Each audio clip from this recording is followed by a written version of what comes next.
અમારી ઘરે જ્યારે રોટલો વધે ને તો એ ઠંડા રોટલાને મારી મમ્મી અમને વઘારીને લંચ બોક્સમાં આપતી અને બધા જ ફ્રેન્ડ્સ લંચ બોક્સ ફિનિશ કરી દેતા. એટલો મસ્ત મજાનો રોટલો બનતો. તો આજે હું તમને એ જ રેસીપી શેર કરીશ. ચા, કોફી કે દહીં સાથે પણ ખાવાની મજા આવશે.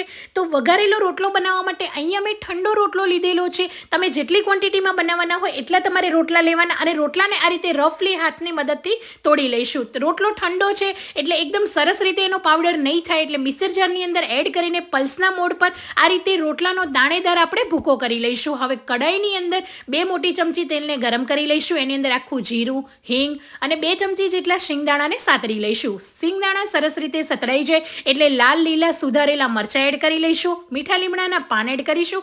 1 ચમચી જેટલી વરિયાળી, 2 ચમચી જેટલા સફેદ તલ, 3 ચમચી જેટલું લીલું લસણ. લીલા લસણની જગ્યાએ તમે સૂકું લસણ પણ એડ કરી શકો. બધી જ વસ્તુને સરસ રીતે મિક્સ કરી લઈશું. અડધી ચમચી જેટલી હળદર, 1 મોટી ચમચી જેટલી કિસમિસ એડ કરીને મિક્સ કરી લઈશું. કિસમિસ સરસ રીતે ફૂલી જાય એટલે જો આપણો પીસેલો રોટલો હતો ને એને એડ કરી લઈશું. અડધી ચમચી લાલ મરચું, સ્વાદ પ્રમાણે મીઠું, અડધી ચમચી ખાંડ એડ કરીને મિક્સ કરી લઈશું. સરસ રીતે ખાંડ છે એ પીગળી જાય અને રોટલો મસ્ત મજાનો થઈ જાય એટલે ગેસની ફ્લેમ બંધ કરી દઈશું. લીલા ધાણા અને લીલું લસણ એડ કરીને રોટલાને ગરમા ગરમ સર્વ કરીશું. અને હા, મેથી લસણવાળા રોટલાની રેસીપી જોઈતી હોય તો કમેન્ટ કરવાનું ભૂલતા નહીં.